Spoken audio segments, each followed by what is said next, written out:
भारत देश में शायद ही ऐसा कोई नागरिक होगा जो रतन टाटा को न जानता हो, क्योंकि आज टाटा कंपनी कामयाबी की जिन बुलंदियों को छू रही है वो उनकी ही मेहनत का कमाल है। इसलिए रतन टाटा को भारत देश के सबसे कामयाब बिजनेसमैन के रूप में जाना जाता है। लेकिन बहुत से लोग ये जानना चाहते हैं कि आखिर उन्होंने अपने जीवन में सफलता को कैसे हासिल किया।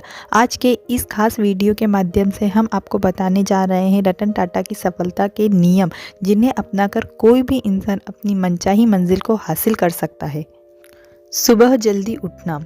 दुनिया के ज़्यादातर सफल और कामयाब लोगों की तरह रतन टाटा जी भी उन लोगों में से एक है जो रात को जल्दी सोते थे और सुबह जल्दी उठते थे। और कुछ सोर्सेस यह भी बताते हैं कि जब रतन टाटा जी अपनी टाटा कंपनी के चेयरमैन हुआ करते थे तब उनकी महत्वपूर्ण मीटिंग को ज़्यादातर सुबह 6 बजे ही रखते थे, क्योंकि उनका ऐसा मानना था कि कोई भी महत्वपूर्ण काम को करने के लिए सुबह का टाइम सबसे अच्छा होता है। भरोसा बनाना। आपको बता दें कि रतन टाटा ऐसे इंसान हैं जिनके लिए भरोसा काफ़ी महत्वपूर्ण चीज़ है, क्योंकि रतन टाटा मानते हैं कि किसी भी कंपनी के कामयाब होने के लिए उसके कर्मचारी, उसके पार्टनर्स और उनके शेयर होल्डर्स के बीच भरोसा का होना बहुत ज़रूरी है। अपने इसी रूल की वजह से रतन टाटा ने टाटा ब्रांड को भारत का सबसे भरोसेमंद ब्रांड बना दिया है, क्योंकि भरोसा एक ऐसी चीज़ है जिसके बनने के लिए तो सालों का समय लगता है, लेकिन टूटने के लिए एक पल ही काफ़ी होता है। टाटा कंपनी जो 150 साल से भारत में टिकी हुई है, वह लोगों के बीच बनाए भरोसे पर ही कायम है। कर्मचारियों से अच्छे रिलेशन। आमतौर पर किसी भी कंपनी के सक्सेस होने के लिए उसके कर्मचारी का खुश रहना काफ़ी ज़रूरी होता है। ऐसे में कंपनी के ओनर या उसके सीईओ को अपने कर्मचारियों से अच्छा रिलेशनशिप बनाना चाहिए, जो कि रतन टाटा हमेशा से करते आए हैं।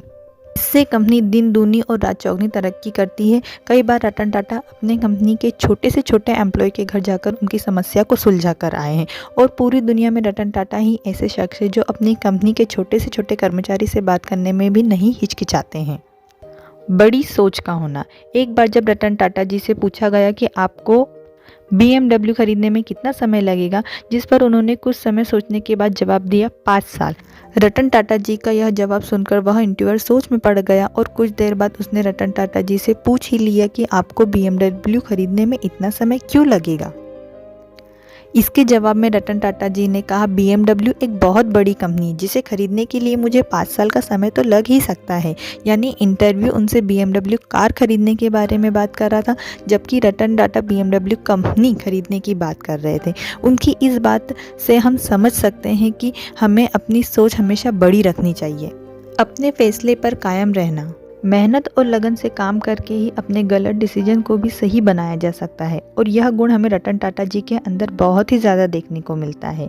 इसी के बारे में रतन टाटा जी खुद कहते हैं कि मैं सही निर्णय को लेने में विश्वास नहीं करता, बल्कि मैं अपने निर्णय पहले ले लेता हूँ और बाद में अपनी मेहनत से उस निर्णय को सही साबित करके दिखाता हूँ। रिस्क लेना। दोस्तों, व्यापार का नियम होता है कि जो इंसान रिस्क लेने की क्षमता रखता है वह व्यापार में अच्छा मुनाफा कमा सकता है। इसके साथ ही वह जिंदगी में भी बड़ा मुकाम हासिल कर सकता है।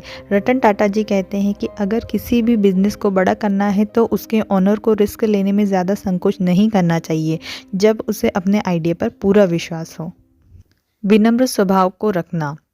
हर इंसान के लिए यह बहुत आवश्यक होता है कि अपनी ज़िंदगी में कामयाबी हासिल करने के साथ ही वो व्यक्ति अपने स्वभाव को भी विनम्र रखे और हमेशा ही ज़मीन से जुड़ा रहे, क्योंकि जो लोग ज़रा सी भी सफलता मिलने पर हवा में उड़ने लगते हैं उन लोगों को वापस नीचे गिरने में ज़्यादा समय नहीं लगता। और जब हमारे देश में हम्बल लोगों की बात होती है तो उस लिस्ट में रतन टाटा जी का नाम सबसे ऊपर आता है।